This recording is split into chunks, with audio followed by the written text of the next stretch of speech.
Hello प्यारे बच्चों, आज है स्टोरी टाइम। तो चलो आज मैं आप लोगों को एक कहानी सुनाती हूँ जिसका शीर्षक है सड़ा हुआ सेब। पंडित राम खेलावन बड़े ही शुद्ध आचार विचारों के विद्वान ब्राह्मण थे। संतान के नाम पर उनका एक ही पुत्र था। पुत्र का नाम था रविशंकर। राम खेलावन और उनकी पत्नी रविशंकर को बहुत प्यार करते थे। राम खेलावन उसके लिए अच्छे से अच्छे कपड़े सिलवाते, अच्छी अच्छी पुस्तकें और खिलौने लाकर देते, ताजे और पुष्टिकारक फल भी उसे खिलाते। रवि की माँ उसे नित्य माखन मिलाई खिलाती और उसे प्रसन्न रखने का पूरा प्रयत्न करती। माता पिता तो रविशंकर को बहुत प्यार करते और उसे प्रसन्न देखना चाहते थे, पर विधि की विडंबना, रविशंकर कुसंगति में पड़ गया। बुरे लड़कों के साथ यहाँ वहाँ घूमने और चाट पकौड़ी खाने लगा। जुआ खेलने का ऐब भी उस पर सवार हो गया। माँ बाप की वास्तविक संपत्ति अच्छी संतान ही होती है। अतः दोनों ने रविशंकर को बहुत समझाया, पर उसकी कुसंगति इतनी बढ़ गई थी कि माता पिता की बातों का उस पर कोई प्रभाव नहीं पड़ा। रविशंकर को 5 रुपए का एक नोट देकर कहा, बेटा बाजार से 5 रुपए के सेब खरीद लाओ।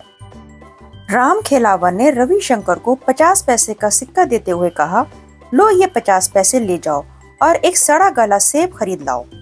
रविशंकर बाजार गया और एक सड़ा गला सेब खरीद तो लाया, पर उसे इस बात पर आश्चर्य हो रहा था कि पिताजी ने सड़ा गला सेब क्यों मंगवाया है। पिता ने पुत्र को आज्ञा दी, बेटे इन सब सेबों को एक टोकरी में भरकर रख दो। रविशंकर ने सारे सेब एक टोकरी में भर दिए। पिता ने कहा, कल सवेरे इन सब सेबों को खाएंगे। दूसरे दिन उन्होंने रवि से कहा, बेटा हम सब ने भोजन कर लिया है, जाकर सेबों की टोकरी उठा लाओ, अब हम सब सेब खाएंगे। रविशंकर सेबों की टोकरी उठा लाया, पर उन सब सेबों को देखकर वह घबरा उठा। सभी सेब सड़ गए थे। पुत्र को घबराहट में देखा तो पिता ने कहा, बेटा देखा तुमने, एक सड़े गले सेब के संसर्ग से अच्छे ताजे और बढ़िया सेब भी सड़ गए। ये है बुरी संगति की करतूत, अतः कुसंगति से सदा बचना चाहिए। उस दिन के बाद रविशंकर ने कुसंगति को दूर से ही प्रणाम करना सीख लिया। फिर वह एक अच्छा और चरित्रवान नागरिक बन गया। बच्चों, इस कहानी से हमें यह शिक्षा मिलती है कि कुसंगति कुसंस्कारों को जन्म देती है। बच्चों, आप लोगों ने देखा ना कि किस तरह से एक सड़े हुए सेब ने अच्छे ताजे सेब को भी खराब कर दिया।